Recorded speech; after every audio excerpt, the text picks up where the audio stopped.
Aloha! Oh, it's so exciting to be here. That was just such a beautiful way to settle in to God's presence in that song. And I'm sure everybody felt that as well. Wherever you are throughout this island, throughout Hawaii, throughout our nation, throughout the world, God's Spirit is the same everywhere, everywhere. And I know that you resonated with that song as Zamar was singing, and also with Reverend Margie's word.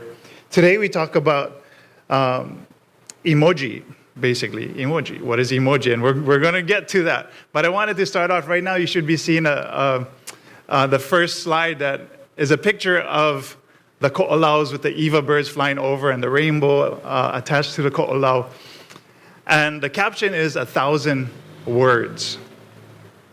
And this is because if you look at that image without any words attached to it, things will fill your mind with what is Hawaii, with the beauty of the windward side of the island, with rainbows that fill our islands every single day. And these pictures in your head brings out powerful emotions that cause you to relate to that image, which is why 1,000 words is very important. We move on to the next slide, and it says that it comes from an old English adage, that phrase, a picture is worth 1,000 words. So I have 3 images up of a fish smiling at the bubbles. I have a picture up of butterflies and caterpillars just enjoying themselves in a field. And then I have one lonely ohia tree growing from the lava bed. And all of these will bring up their own types of feelings and emotions and words that you yourself personally may be able to resonate with. And they are feelings that you cannot attach to any specific words sometimes. They are just feelings, emotions. And that's why that adage, a picture is worth 1,000 words, is important. And it was first used by Henrik Ibsen, is said to be the first one to kind of bring this to people's attention in England. So he used it back in 1906, and after his death, it was picked up and circulated and plagiarized and paraphrased, and eventually it came out to be from Tess Flanders saying, use a picture, it's worth 1,000 words. Hence our way of saying it nowadays. Of course, my credit is to Wikipedia, which is an incredible source of information, whether it's always correct or not. It's just fun to grab information from Wikipedia. So I share that with you, and it sets the premise for the rest of the talk. The next image is of my art. And it is an image of a hula dancer within the valley. Any valley, can be any valley throughout Hawaii. But if you look closely at this painting, you can see that every tree, every animal in there is all endemic to Hawaii. So we have the ulu tree, or to Polynesia, we have the ulu tree, we have taro, we have sweet potato, we have the pua'a in there, pueo, which is the owl, or the i'o, the Hawaiian hawk, and many other items within this one picture alone. And you can stare at this picture for however long you want to try and pull everything out from this image alone. And that is the power within a picture. And I have the fortunate ability to be able to create, which is so far all the pictures you've seen were my paintings, of course. And I get to use that because that is how I come up with those paintings to begin with. I dig deep. I meditate on what I want to paint, what I want to feel, and I transfer that to paper, not in words, but in the images that you see on your screen. The history of these images. I'll get to emoji, but this is really why emoji are so important to us. So within our history of creating artwork, it started 40 to 50,000 years ago on the walls in some cave in some part of the world. For a long time, we thought that it was Europe that had the first images of cave drawings, and that wasn't the case. In Southeast Asia, in Borneo, we find the earliest cave art was of a bovine, of a cow. And that was about 52,000 years ago. And then within the caves of France, we find other images that was about 30 to 32,000 years ago, and so on and so forth. And then, of course, we have hieroglyphics, which is from Egypt, and many of you have seen hieroglyphics already. But I think the Egyptians were one of the first, if not in the Asian culture, to utilize these characters to be able to tell a story. So you would repeat characters in phrases to tell a story. For the most part, these images were always just used to depict daily life wherever these people had lived. And then, of course, we have the Hawaiian petroglyphs. So if you've ever been to the Big Island, or even here in Moanalua Valley, if you go hiking along the streams there, you'll see that there's a place where there's petroglyphs, and they're beautiful petroglyphs. And for me, the feelings that I get when I see these petroglyphs is that immediately it takes me back to that moment in time that our Hawaiian ancestors were carving out the stones to portray what their daily lives perhaps were like. So we see pictures of birds, of sailing vessels, of the sun, of a man spearfishing, of many other things that celebrate life at the time. And our images in Hawaii go back perhaps, we've been here about 1,500 to 1,800 years. So you figure these images can go back to that point in time, all the way up until the 1800s. So it's a powerful way for us to relate and to be in touch with those of our past. Of course, we move into religious symbols, and we are very familiar with religious symbols, the greatest of them being the cross for Christians. We have the Star of David. We have, in Buddhism, the yin and yang. We have Taoism symbols, and they are all very, very powerful symbols. But going back to Christianity and the symbols that we derive from Christianity goes to Genesis, when Moses was telling the story of Noah. And in Genesis 9:13, I have set my rainbow in the clouds, and it'll be a covenant between me and the earth. God making his promise to all of us that when we see a rainbow, he had promised never to flood the earth again in that way. Ezekiel 1:28, like the appearance of a rainbow in the clouds on a rainy day, so was the radiance around him. Another symbol that we talk about comes in Matthew, Mark, Luke, and John as they're describing what it was like for Jesus to be baptized by John. And Jesus, when he was baptized, went up straightway out of the water, and lo, the heavens were opened unto him, and he saw the Spirit of God descending like a dove. Not as a dove, but like a dove, gently falling upon Jesus and lighting upon him. The dove and the olive leaf back in Genesis, again, 8:11. When the dove returned to him in the evening, there in his beak was a freshly plucked olive leaf. Then Noah knew that the water had receded from the earth.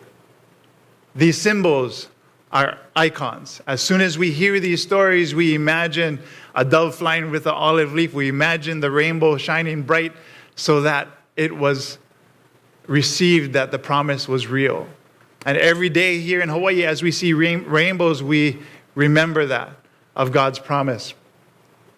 So we fast forward now to our 21st century and our way of communicating now. Yes, pictures, of course, still exist. Paintings, any form of artwork are still meant to convey these powerful emotions. But in its simplest forms, and in order to stay relevant in our way of communicating in this day and age, we utilize what is called emoji. And I don't know if the Japanese correct way to pronounce it is emoji, but I'll go into the little bit of history about emoji and then expound from there. So the power of emojis, communicating in our present day society via emails, text messages, social media posts, of course, corporate messages to this next generation are all important, but it makes it more important if they're able to communicate with these younger generations by way of emoji. So what are they?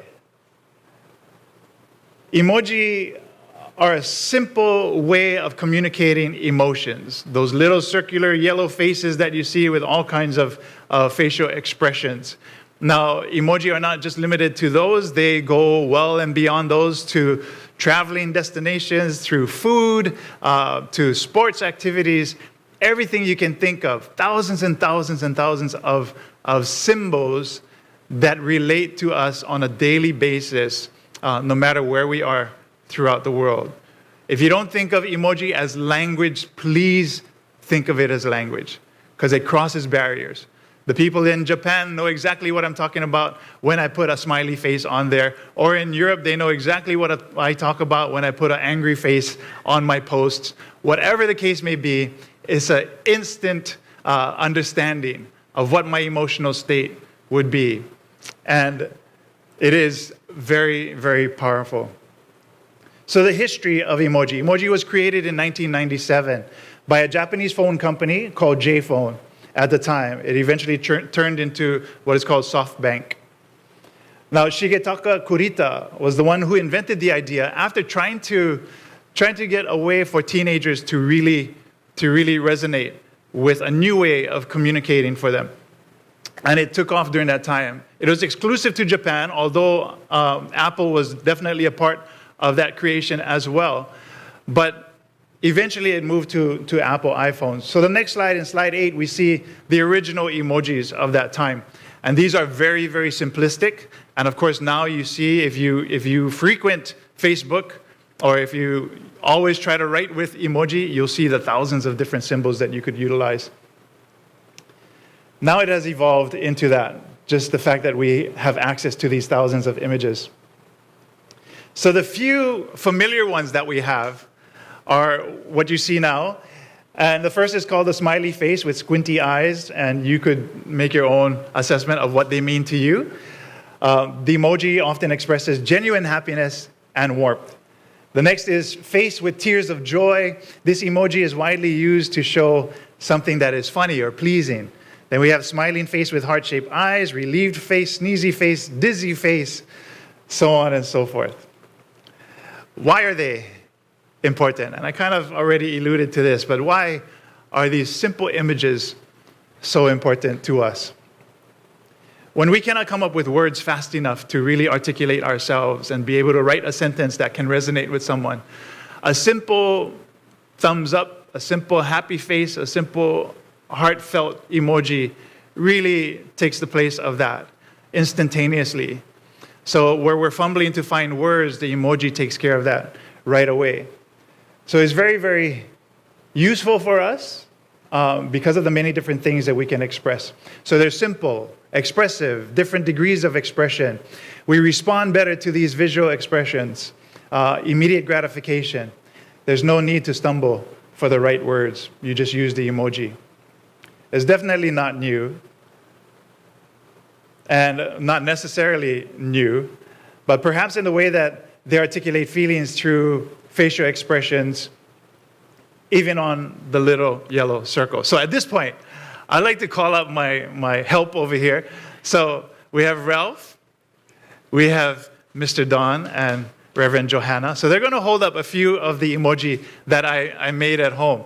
And they're cute, so you guys can hold them up. You guys can go through the different ones and place them in front of your faces. So I'll have you start off first, and go ahead and express what emojis you're holding out and how that affects you. So I have 3 emojis, and if I'm speaking in terms of a spiritual sense, this first emoji is the love emoji. And it says loved, lovely, and in love. So in this community, I feel loved, I feel lovely, that's lovely, and I'm in love with the Spirit of God. The next emoji is the cool emoji. That's the one that says, I am fabulous. It's the one that says, I am confident, and the one that says that I'm cool. So if you are exuding those things, you know that you are fabulous, no matter who you are and what you're doing, wherever you are. You know that you are confident because you get up here and you sing with Alethea. You know that you are cool because it's cool to be cool. And lastly, but not leastly, blissful. So this blissful emoji tells me that I am blissful in the love of God. All right. Well, thank you for that, Sir Ralph. And mine right here, I actually am going to steal one of yours.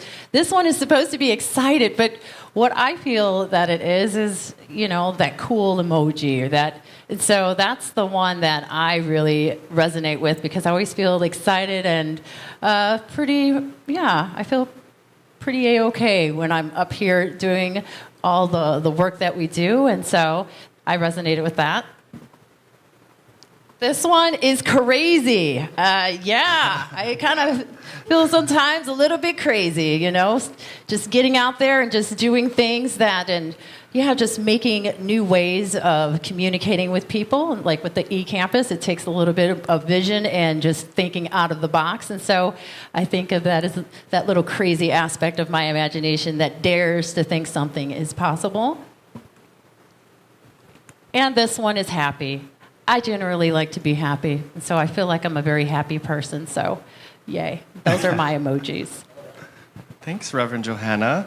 So I actually picked 3 emojis that I rarely, if ever, use, because they don't really describe me, but they help me to see if others are feeling that way and Absolutely. show empathy and maybe align with where they are in their space. So I have angry.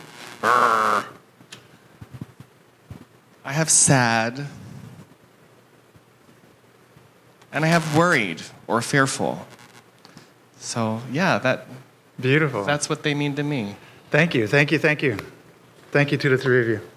And I did make one specifically for Miss Alethea, but that was only for her. She showed it earlier in the service, and it was confusion because going into this talk, I don't think anybody has ever brought up the topic of emoji within a church service such as this. But it was important for me because this is the way that we communicate nowadays. It's important for all of us because I see so many people that are in this church, that are in the community, who are spiritual people, who are online every single day through Facebook or Instagram or what have you, communicating with each other. So this is absolutely important for us to know exactly how to utilize emoji. And those are just a few, again, of the images, and they all did a fantastic job, so thank you very, very much with those emoji. Now, art, although it's been around for thousands of years, to convey events, activities, symbols, have always been a part of our humanity, dating back to, of course, those pictures earlier, 50,000 years. So it helps to communicate that, but rarely did we see images from those times that depicted how someone felt. And so when these emoji came to what we know it to be today, it captured the simple facial features of different emotional states of a human being, and which is what allows us to instantly resonate with those feelings. For Don saying that he doesn't normally feel what he was holding up, or the angry and sad icons, they are still very, very important for us to recognize. Although they may not apply to us, we know for a fact that they will apply to some of you out there at any moment in time. And it's important, very, very important for us to recognize what that means for that person so we can be of help as well.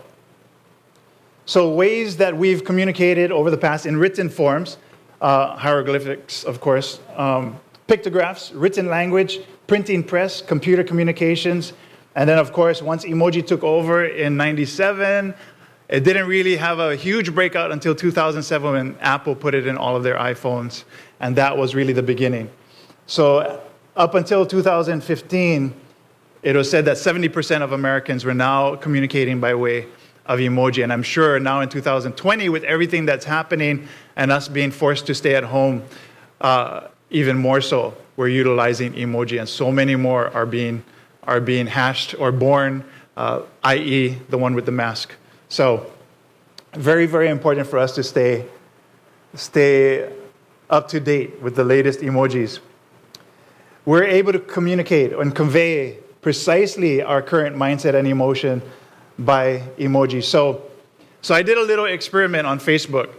And I don't know if experiment or just having fun with it. But I put it out to my Facebook friends that I wanted them to answer 3 specific questions and only using emoji. So whether they wanted to use one emoji or however many they needed to express themselves. So the first question was how they were feeling today. The second question was what they were doing. What are you doing? And the third was what would you rather be doing? So I got so many responses from my Facebook friends. Many were very easy to understand. I'm happy. I'm walking the dog. I would rather be at the beach is common, is the most, the ones that I found most often. So I'm going to read to you just a few of them. So up in the corner, we have Deanna Mukai, who is a member of our church. And she was feeling brisk, I guess. She has a woman walking, and then she has a smiley-faced dog next to her, which either is speaking of her happiness or the fact that she was walking a dog that made her happy or something like that. But then the last emoji was a wave, which meant that she wanted to be outside or by the beach, enjoying the ocean. We also have Cindy Hensley over here who put up her emoji, and the first one was indicating that she was happy. The second is indicating that she was working. And then the 3 on what she would like to be doing, she said, I would like to be eating a salad, spending money at a restaurant per se, and then spending time with all of her friends. But we can't do that, so which is why this was very important to her, that she would love to be spending time with all of her friends. And so just within those few images, you're able to kind of put together a story of a person's state of mind. And this was in one moment, in one day. So you can imagine the differences of emoji that we would be able to use every day and every moment of our lives. They are absolutely important to us. So it gives that really, really clear picture of it. So what I feel about pictures, being an artist, being somebody who conveys my emotions through whether it's my singing or my artwork, I think art is very, very powerful because, again, it expresses something that you cannot otherwise express in words, right? And for me, it's the same with music. To hear the Wayfinder song puts me in a state of meditation right away because I'm trying to connect with what spirit means to me, the way the music moves through me. And that is something that I always look for in artwork, in music, in enjoying the beauty of our nature that surrounds us. So it is to evoke an emotion that moves someone to take action or to internalize the spirituality of the art, of the song. It provides a deeper access to spirit. Most times, few words can only describe or can describe what I'm feeling, but I can articulate it through the art, or in this case, the emoji. So spiritually, how is this important to us? Religious icons may not be the same as emoji, but if we put a cross together with praying hands or a cross together with a sad emoji, we can begin to tell the story and realize how powerful it would be to put the two together. And these, again, are only in images of emoji. So when we're able to utilize these icons together with emoji, we can really give the story of being strong, of being powerful in our daily spiritual walk of life. We can utilize them to help be comforting to others if we know what we're doing and how we're utilizing it. So knowing this, what is our responsibility as mindful spiritual beings, as all of us here in this community who understand that Christ lives within us, that the light that we talked about earlier, the zelosity of this incredible light that Christ has been burning within us from the day we were born or the day that we were even conceived or thought of, this light doesn't go away. Whether we're hiding behind our computer at home and writing a long post on Facebook because you're angry about today's situations or because you're happy about today's situations, we are still connected to that light that is burning within us. And if we're not sure how to communicate that light, I'd say give it some thought before we put it out into the world. Because at the same point that we're trying to convey our true emotions, people are also receiving those same emotions. And they may have their own interpretation of what those emoji mean to them. So we have to be conscious, we have to be mindful of what we're doing and how we're speaking online. And granted, I get very emotional on Facebook. I am not afraid to post things on Facebook and really speak my mind and say what I have to say, but I'll always do it in a way where I'll entertain other arguments. I'll do it, I'll put a smiley face, I'll laugh, I'll do what I have to do, but I will also answer the questions that need to be answered from everybody who has questions of me. So don't put anything on there that you're not ready to defend. Don't put anything on there that you're not equipped to understand. And I'm asking all of you here and out there to please understand. Just like the images that still capture me when I see the petroglyphs in Hilo or in Volcano. As you walk through the field, you wonder what these people were thinking at the time. If we look at their artwork, we know exactly what they're feeling at that moment, at that time, the hardships that they must have had, the activities that they would do. And that is our purpose and why it's so important for us. So when we're using these icons, be mindful. Be very, very mindful. Honesty, truth, humbleness should be a given for us. But it's not to say deny the anger, the frustration, and everything else we may feel in this time, this day and age. And I'm sure so many of us are feeling the exact same things. There's a couple of quotes that I want to share, and the first says, "It is important to make sure that we're talking with each other in a way that heals, not a way that wounds." And this is a quote by Barack Obama. The next quote is, "Every act of communication is a miracle of translation." And this is by Ken Liu. There's so many other quotes that we can utilize to help us convey this message better. So our responsibility. The next slide. It says, "Treat all forms of communication as if Spirit is speaking through us. Be intentional and back it with sincere emotion and empathy for others. Respond accordingly in support with concern." Sometimes to me, a thumbs up, a like is not enough. Sometimes I want to hear a lot more than just, "Okay, I got you." You know what I mean? I want to feel that the person has a heart for what I'm going through. I want to know that they are sharing my celebration. And if I don't see that sometimes, the like is not enough, I'll go looking for it.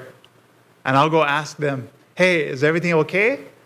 I put this out, maybe they couldn't get to it at that moment in time, but after speaking to them or after putting a post up, perhaps they'll resonate the same thing as me." And I know that's not the way really that we should seek out encouragement on Facebook to interpret a thumbs up as not being enough. I know that.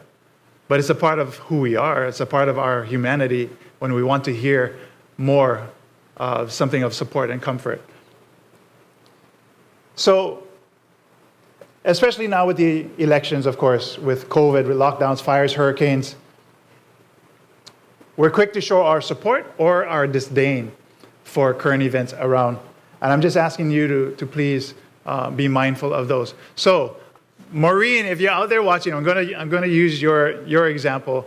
On Facebook, Maureen was posting things last night about the election and what was happening. But then at the end of it, she posted a meme, an avatar of herself with her hands up and frustrated and saying, "I'm out of Facebook." And you did the same thing too with a picture. And I understood that right away. I understood her emotions. I connected with her emotions. I reached out to her and said, "Hey, I understand what you're going through."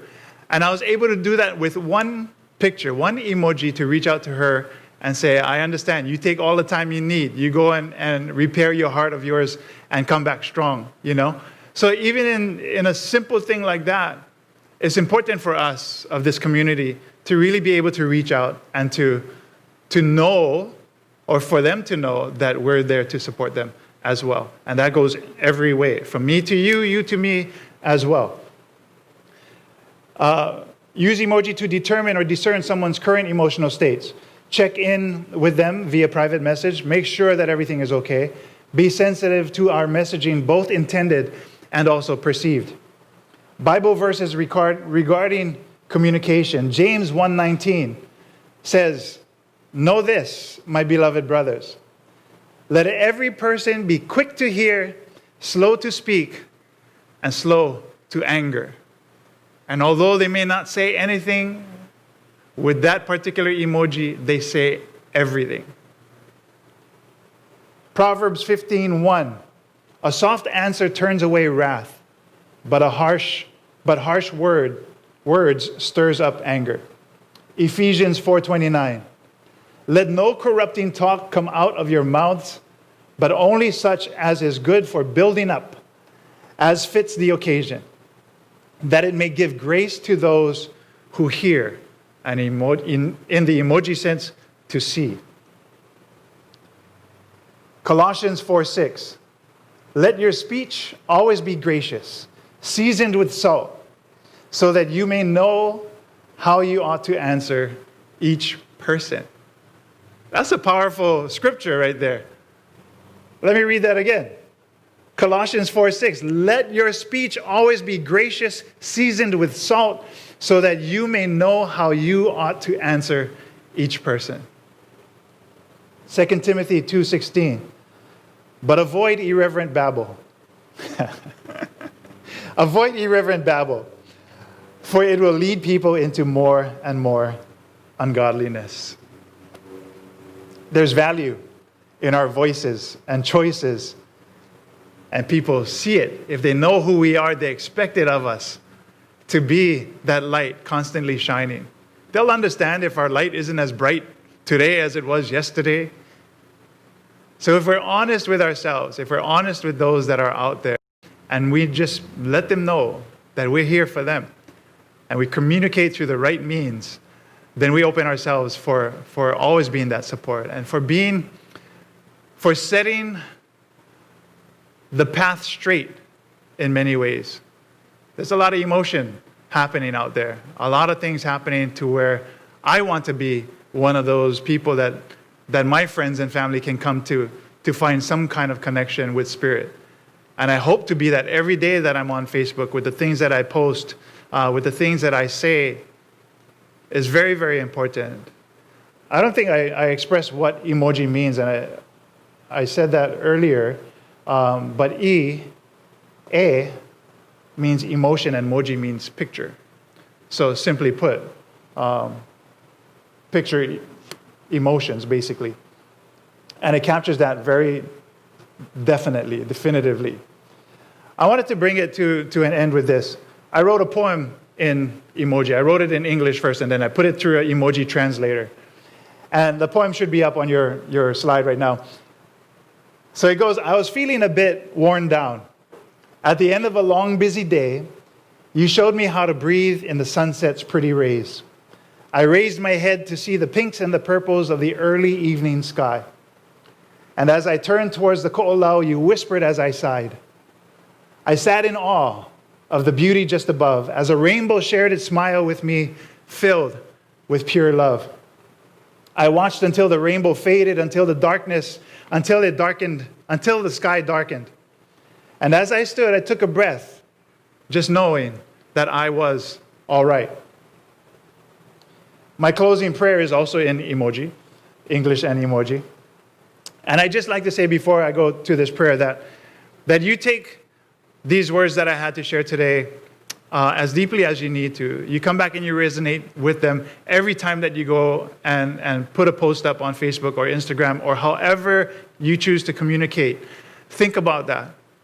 What our purpose is, what our need is to constantly remain connected to the Spirit of God, to the Spirit of Christ burning within us.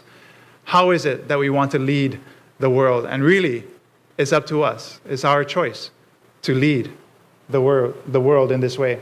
So the closing prayer is, may you be blessed today and every day. May God's light shine from within so that you might be a blessing to those around you. through your words and deeds, through your smiles, your love, through also your graciousness, always look for rainbows. Amen. Thank you so much. Mahalo.